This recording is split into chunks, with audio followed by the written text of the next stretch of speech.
नमस्कार दोस्तों, आप देख रहे हैं डाक गली यूट्यूब चैनल। आज की कहानी में आगे बढ़ने से पहले खौफनाक और डरावनी कहानियां सुनने के लिए चैनल को अभी सब्सक्राइब करें। आज की कहानी हमें भेजी है रोशन जी ने। रोशन जी बताते हैं कि ये तब की घटना है जब मुझे एग्ज़ाम के लिए मुंबई जाना था। आमतौर पर मैं हमेशा अपने सभी दोस्तों के साथ ट्रैवल करता हूँ, मगर उस रोज़ राजकोट जंक्शन तक मुझे अकेले ही जाना था। बाकी के साथी राजकोट जंक्शन से चढ़ने वाले थे। मैं अपना साजो सामान पैक करके स्टेशन के लिए निकल गया, मगर स्टेशन पहुंचने में मुझे काफ़ी देर हो चुकी थी। ट्रेन छूट जाने के बाद मेरा दिमाग एक पल को तो खोखला हो गया, मगर मैंने जल्दी से अपने दिमाग के घोड़े दौड़ाए और स्टेशन से बाहर आकर ऑटो पकड़ लिया।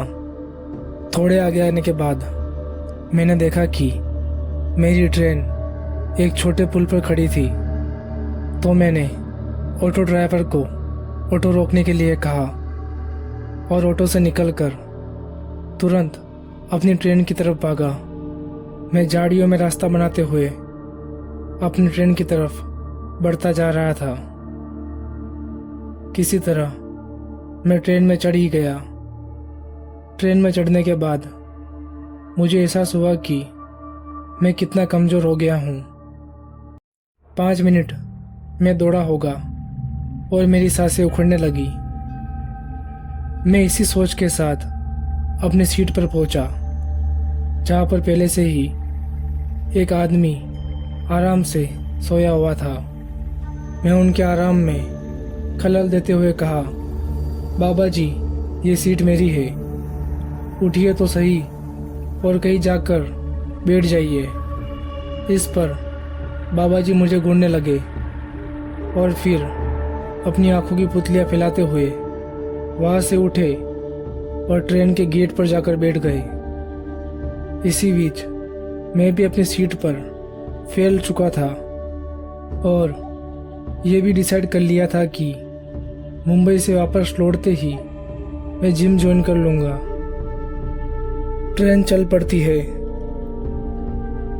तकरीबन आधे घंटे के बाद ट्रेन वापस एक पल के लिए रुकी।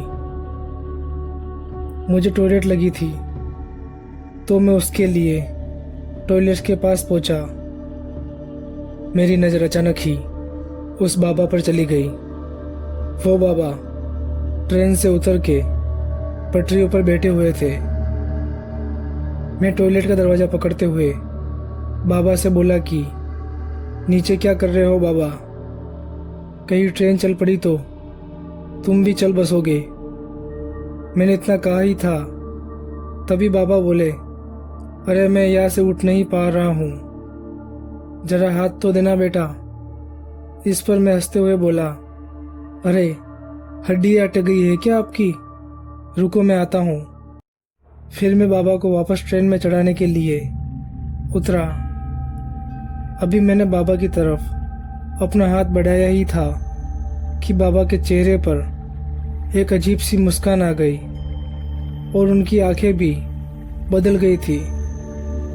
बाबा ने मेरा हाथ कसकर पकड़ लिया और उठने के बजाय मुझे ही पटरियों पर गिराने में लग गए। अब मैं चाहकर भी बाबा से अपना हाथ छुड़ा नहीं पा रहा था। तभी उस बाबा ने मुझे इतनी जोर से पटरियों पर पटका कि पटरियों से टकराते ही मैं बेहोश हो गया।